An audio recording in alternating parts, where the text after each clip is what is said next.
প্রিয় শিক্ষার্থী, আশা করছি সকলেই ভালো রয়েছেন। সকলকেই আমার চ্যানেলে স্বাগতম।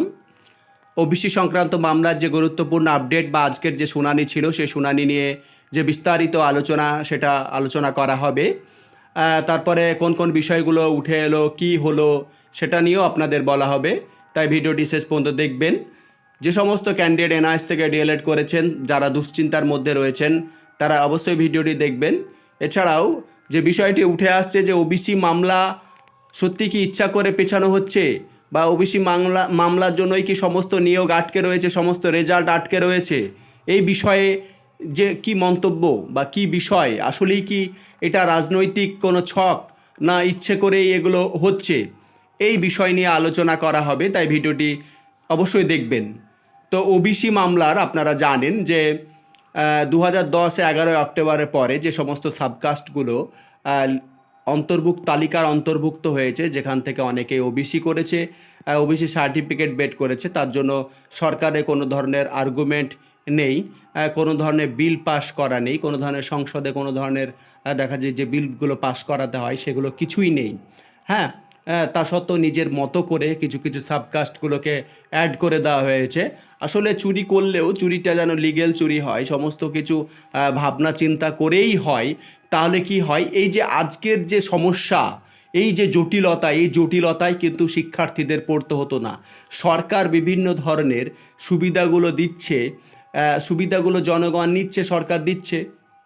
তো সেই সুবিধাগুলো দেখা যায় পরবর্তীতে জনগণের গলার বিষ হয়ে নামছে এই রকম সমস্যার জন্য। যেমন আমরা দেখতে পাই যে 26,000কে কেন্দ্র করে সমস্যা চলছে, আমরা প্রশ্ন ভুল মামলাকে দেখতে পাবো সমস্যা চলছে, আমরা প্রাইমারি দেখব প্রায় 40,000কে কেন্দ্র করে মামলা চলছে। মামলা আর মামলা, এই মামলার কোনো নিষ্পত্তি নেই, কিছু নেই।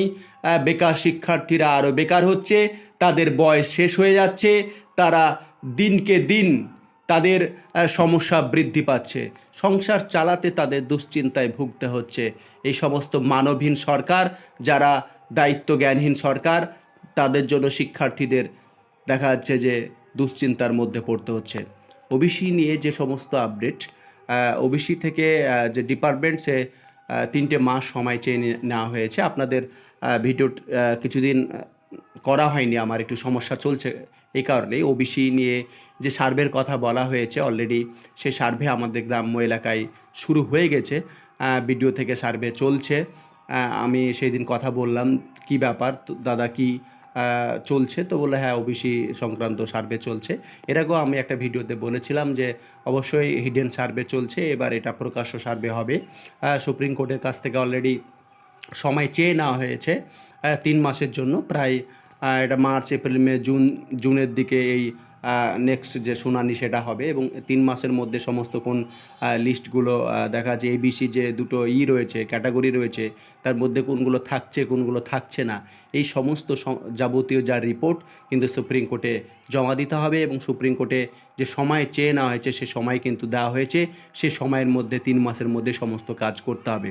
এই যে এই 3 মাস ঝুলিয়ে দিল, এই 3 মাস এইদিকে পর্ষদ আমাদের পালবাবু বলছেন যে 3 মাস ওবিসি মামলা না মিটলে, প্রশ্নভুল মামলা না মিটলে কোন ধরনের নিয়োগ নয়, অথচ কিছু কিছু ক্ষেত্রে নিয়োগ চলছে। তারপরেও দেখা যাচ্ছে যে কলকাতা হাইকোর্ট অলরেডি জানিয়ে দিয়েছে যে ওবিসি মামলা কোনো নিয়োগের ক্ষেত্রে বাধা নয়। তবে ওবিসির ক্ষেত্রে যে 17% ছাড় যে ব্যাপারটা রয়েছে, সেটা আদৌ কি শিক্ষার্থীরা পাবে কি পাবে না, এই নিয়েও একটা জটিলতা রয়েছে। সেজন্য প্রায় 12 লাখ শিক্ষার্থী এখানে জড়িয়ে রয়েছে, তাদের ভবিষ্যৎ জড়িয়ে রয়েছে। অন্তত 3 মাসের মধ্যে এখন দেখা যাক কি রিপোর্ট জমা করে সুপ্রিম কোর্টে। এখন আমাদের যে ওবিসি ডিপার্টমেন্ট আছে, বিভিন্ন সার্ভে বা যাবতীয় যা করার তিনারা করবেন, এখন সেই দিকে আমাদের নজর রাখতে হবে। তাহলে বিষয়টা বুঝতে পারছেন। আপনার আগে আমি বলেছিলাম যে 26-এর আগে কোনো ধরনের নিয়োগ কমপ্লিট হবে না। ইন্টারভিউ দেখা যাচ্ছে এই যে জুন মাস চলে গেল, মানে অলরেডি অর্ধেক মাস, বছরে অর্ধেক চলে গেল। এবার দেখা যাচ্ছে শেষের দিকে হয়তো বিজ্ঞপ্তি হয়তো প্রকাশ হতে পারে, 26-এর দিকে হয়তো কিছু হলেও হতে পারে। তা আসলেও কি ইন্টারভিউ হবে কি না এই বিষয়ে দুশ্চিন্তা রয়েছে, এই বিষয়ে সংশয়ও রয়েছে যে ইন্টারভিউ আসলে কি হবে কি না। তারপরে এনআইএসডিএল এর শিক্ষার্থীদের যে বিষয়টা আমি বলবো, এনআইএসডিএল এর যে বিষয়টা আগ্রহের সাথে এই কারণে বলতে চাইছি, আপনারা অবশ্যই বিভিন্ন যে প্রাইভেট স্কুলগুলোতে পড়াতেন তার অ্যাপয়েন্টমেন্ট লেটার, তার এক্সপেরিয়েন্স সার্টিফিকেট, তার আইডেন্টি কার্ড, তার অ্যাডমিট মার্কশিট, সমস্ত যা যাবতীয় ডকুমেন্টস আপনারা অবশ্যই রাখবেন আপনাদের কাছে। কারণ অনগোয়িং প্রসেসের ক্ষেত্রে আপনাদের কোনো জটিলতা থাকছে না। কারণ এর আগেই ভিডিওতে আমি বলেছি, মেঘালয় হাইকোর্টে অলরেডি দেখা যাচ্ছে যে তাদের প্রাইভেট, গভর্নমেন্ট অ্যাডেড এবং গভর্নমেন্ট সমস্ত স্কুলের ক্ষেত্রে তাদের গ্রহণযোগ্যতা দিয়ে দিয়েছে। সেক্ষেত্রে যেহেতু বিভিন্ন স্টেটগুলো দিয়ে দিচ্ছে, পশ্চিমবঙ্গ দেখা যাচ্ছে দ্বিমত করতে গেলে পশ্চিমবঙ্গ সমস্যা প্রবণ হয়ে পড়বে। তাই সেক্ষেত্রে এনআইএসডিএল এর শিক্ষার্থীদের অনগোয়িং প্রসেসের ক্ষেত্রে কোনো অসুবিধা থাকছে না। তবে যে বিষয়টা উঠে আসছে যে অনেক শিক্ষার্থী রয়েছে যারা টাকা দিয়ে বা এরকম দিয়ে করেছে বা দেখা যায় স্কুলে পড়াতোই না, সেই সমস্ত শিক্ষার্থীদের হয়তো ভেরিফিকেশান হতে পারে বা জটিলতা তৈরি হতে পারে। কিন্তু যারা অবশ্যই আপনারা ডিএলএড করেছেন, আপনার অবশ্যই সমস্ত ডকুমেন্টস সমস্ত কিছু রয়েছে, এগুলো অবশ্যই আপনারা রেডি করে রাখবেন।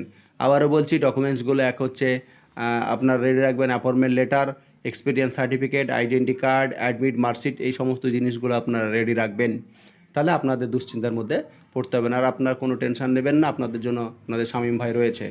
তারপরে ওবিসি মামলা নিষ্পত্তি না হলে কোনো ধরনের রেজাল্ট, অবশ্যই ওবিসি মামলা নিষ্পত্তি না হলে কোনো রেজাল্ট হচ্ছে কি অলরেডি আমাদের পর্ষদ সভাপতি থেকে শুরু করে সবাই জানিয়ে দিচ্ছে না, কিচ্ছু হবে না। তাহলে রেজাল্ট তো দূরে থাক, রেজাল্ট আসবে না, নিয়োগ হবে না, কিচ্ছু হবে না, কিচ্ছু হবে না। পশ্চিমবঙ্গে আপনাদের বলে রাখলাম, এই যে দুশ্চিন্তার মধ্যে ছেলে মেয়েদের ফেলছে না, তাদের ছেলে মেয়ে হয়তো দেখা যায় সুইসাইড করবে, ছেলে মেয়েদের সংসার চলবে না।